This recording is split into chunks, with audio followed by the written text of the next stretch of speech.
কেমনে করে 14 নম্বর আয়াতে আল্লাহ পরিষ্কার করে বলে দিলেন, ব্যাখ্যা দিলেন, ওয়াইযা লাকুল্লাযীনা আমানু, যখন এরা ঈমানদারদের সাথে মিলিত হয়, তাদের সাথে ঈমানদারদের সংস্পর্শে যখন আসে, ইমামের সাথে যখন বাজারে দেখা হয়, ইসাইয়ের দোকানে দেখা হয়, বলে হুজুরের সুন্দর করে একটা চা বানিয়ে, বাপ মরে গেছে, মা মরে গেছে, ইলিশ মাছের মাথা খাও হুজুর রে। হুজুর বলেন কি, আপনাকে ভালো না বাসলেই কি এত আদর করিব? আল্লাহ ডাইরেক্ট চরিত্র ক্লিয়ার করে দিয়ে মুসল্লিরা সারা জীবন নামাজ পড়লেন সূরা বাকারা দিয়ে, কিন্তু করতে কি বাকারি শরীর ঢুকানো আছে, আজও পর্যন্ত মুসল্লিরা টের পায় নাই। অনেক ইমাম আছে এরকম সঠিক ব্যাখ্যা মসজিদে দিতে ব্যর্থ হয়েছে, দিতে পারে নাই, যার কারণে ওই ইমামও না জানি মুনাফিকের কাতারে পড়ে যায়। কথা বলো, শুধু মুসল্লিরা হুজুর যদি ওই লাইন পড়ে যাও সেই মুনাফিক। যশোরবাসী শোনো, 15.5 বছর এইভাবে কথা বলেছি, পুরো জালিমকে বিবাদী সাহেব এক চুল পরিমাণ ভয় পায় নাই, মার খেয়েছি, মামলা হামলার শিকার হয়েছি। আল্লাহর কোরআনের কথা দৃঢ়তার সাথে ভাবে বলেছি, আজও যেমন বলছে, এই কণ্ঠ নিচু হয় নাই, মৃত্যু পর্যন্ত নিচু হবে না, কারণ জীবন যিনি দিয়েছেন এ জীবন দিতে হবে তার।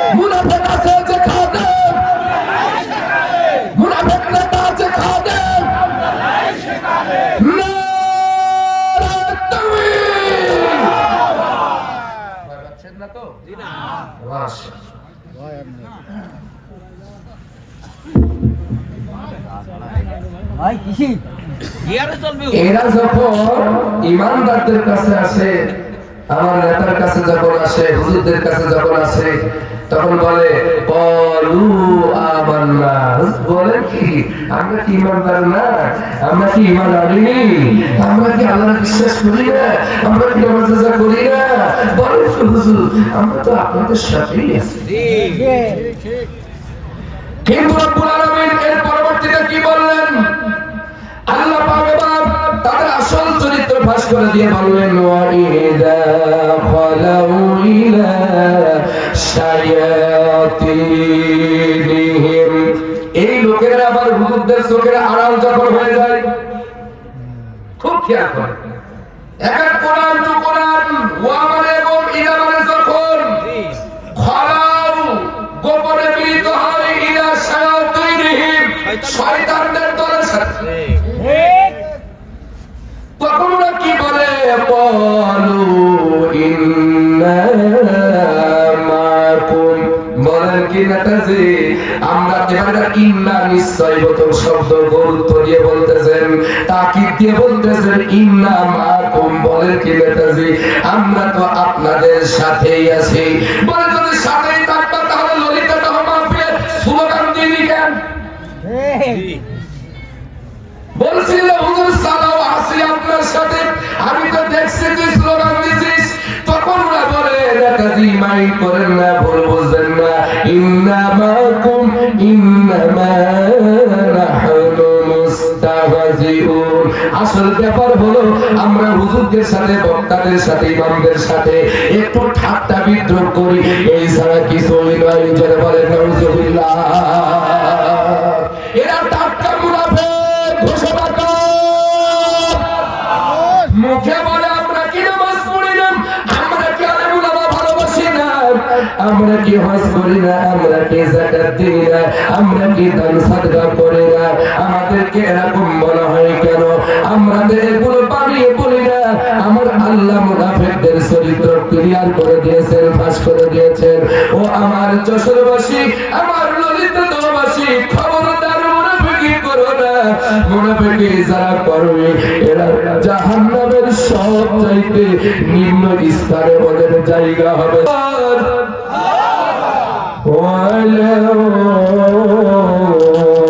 تجد لهم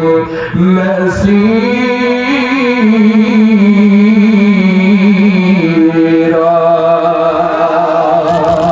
পাইল নিরালাই গনবী পাইল নিরালাই পাইল নিরালাই গনবী পাইল নিরালাই দুই কদমে চুমু খাবো দুই কদমে চুমু খাবো চরণ ভুলি মাখবো গাই পাইল নিরালাই গনবী পাইল নিরালাই পাইল নিরালাই গনবী পাইল নিরালাই দুই কদমে চুমু খাবো যখন মারহাবা দুই কদমে চুমু খাবো চরণ ভুলি মাখবো গাই পাইল নিরালাই গনবী পাইল নিরালাই পাইল নিরালাই গনবী পাইল নিরালাই দয়াল নবী কত দূরে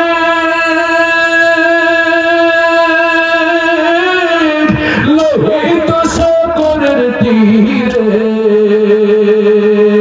দয়াল নবী কত দূরে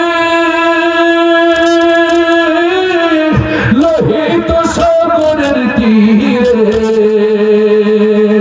মদিনারে সোনার ঘরে মদিনারে সোনার ঘরে আসেন তিনি সর্বদাই পাইল নিরালাই গনবী পাইল নিরালাই পাইল নিরালাই গনবী পাইল নিরালাই দুই কদমে চুমু খাবো দুই কদমে চুমু খাবো চরণ ভুলি মাখবো গাই পাইল নিরালাই গনবী পাইল নিরালাই পাইল নিরালাই গনবী পাইল নিরালাই জোরে কান মারহাবা উম্মতি উম্মতি বলে কাঁদলেন নবী জীবন ভরে উম্মতি উম্মতি বলে কাঁদলেন নবী জীবন ভরে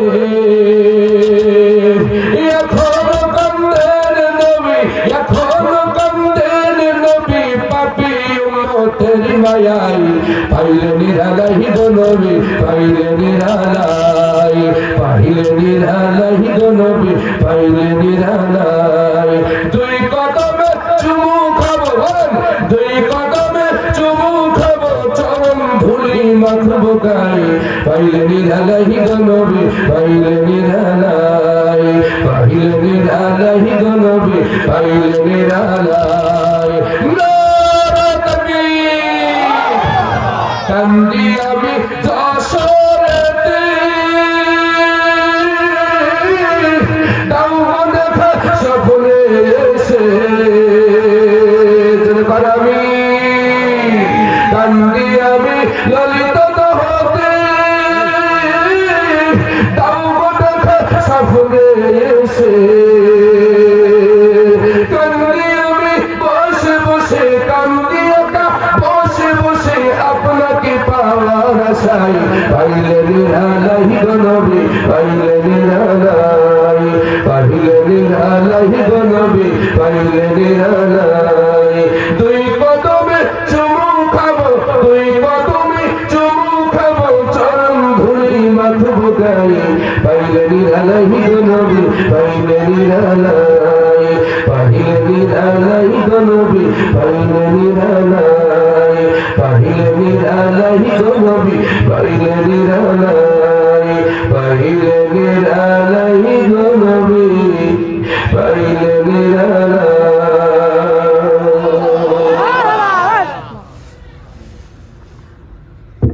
খারাপ লাগতেছে ভাই আলহামদুলিল্লাহ ওরা মেহমান আসবেন কিছুক্ষণের মধ্যে ইনশাআল্লাহ আমি একটু লোক জড়ো করে দিয়ে যাই প্রিয় ভাইরা আমার, খুব খেয়াল করে শোনেন, মুনাফিকদের এত কঠিন শাস্তি হবে।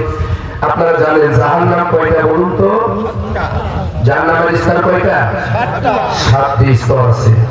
খুব খেয়াল করে শোনেন, এই জাহান্নামের 7টি স্তরের ভিতরে সবচাইতে নিম্নতর, নিকৃষ্টতর, খুবই খারাপ বসবাসের জন্য, এতটা খারাপ যা ভাষায় বর্ণনা করা যায়। আল্লাহ নিজেই বলছেন, ইন্নাল মুনাফিকিনা ফি দারকিল আসফালি মিনান নার। মুনাফিকি যারা করবে, জানে কোরআনে রাজনীতি আছে, সমাজনীতি আছে, আইন আদালত নীতি আছে, পারিবারিক নীতি আছে, সব নীতি কোরআনে আছে। এটা জানার পরও যারা অস্বীকার করবে, জেনে বুঝে অমান্য করবে, তাদের ঠিকানা জাহান্নামের 7টি স্তরের সবচাইতে নিম্ন স্তর। এই মুনাফিকি যারা করবে, তাহলে আজকে থেকে আর 2 নম্বরই করা হবে না ইনশাআল্লাহ। যা করেছেন অতীতে, আজকে তওবা করলে আল্লাহ সব মাফ করে দিবে। সুবহানাল্লাহ জোরে বলেন। এই জন্য যদি তওবা করে জীবনের মতন ফিরে আসতে পারেন, আল্লাহ এতদিন যা 2 নম্বরই করেছি, আল্লাহ মুনাফিকি করেছি, আল্লাহর আজকের আলোচনা শোনার পর এত গভীর ভাবে তো বুঝিনি কোনোদিন, এত গভীর ভাবে কোনোদিন উপলব্ধি করতে পারিনি যে এত কঠিন, এত নিকৃষ্ট মুনাফিকের আল্লাহ গো, জেনে হোক না জেনে হোক, বুঝে হোক না বুঝে হোক, আল্লাহ করেছি। হে মাবুদ, হে আমার মালিক, হে আমার রব, তুমি আজকে থেকে আমাদেরকে মাফ করে দাও। আর জীবনে কোরআনের বিরুদ্ধে অবস্থান নেব না, ইসলামের বিরুদ্ধে অবস্থান নেব না, আলেম ওলামাদের বিরুদ্ধে অবস্থান নেব না।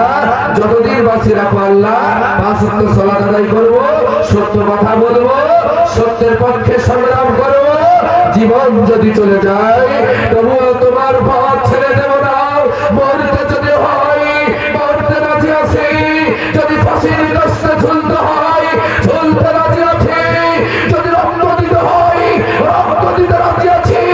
ও মাবুদ, আজ জীবনে কোনোদিন 2 নম্বরই করব না, মুনাফিকি করব না। কে কে রাজি আছেন? আল্লাহু আকবার বলে দুহা।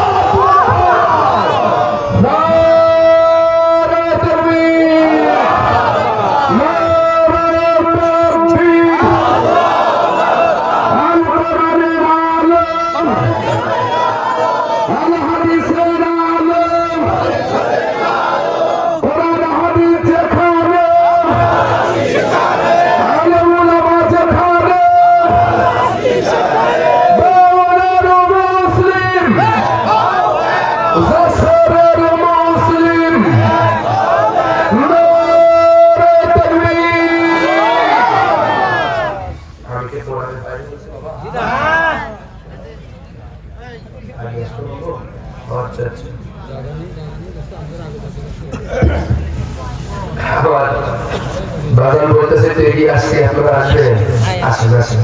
যেহেতু মুরব্বী বলছে, মুরব্বী মানুষ কষ্ট করে বসে আছে, আছেন, শোনা যখন কথা বলি ওটা তোমার দেওয়া হয়। তাহলে আপনারা এবার বলুন, আমরা কি মুনাফিকি আর করবো ভাই? না, করেন না। আপনাদের হাতে ধরে বলে যাচ্ছি, ইতিমধ্যে 4 মুনাফিক, জামাত ইসলাম, অন্যান্য ইসলামিক দল, জমিয়তে ইসলাম, হেফাজতে ইসলাম, খেলাফতে মজলিস, সবাই ইনশাআল্লাহ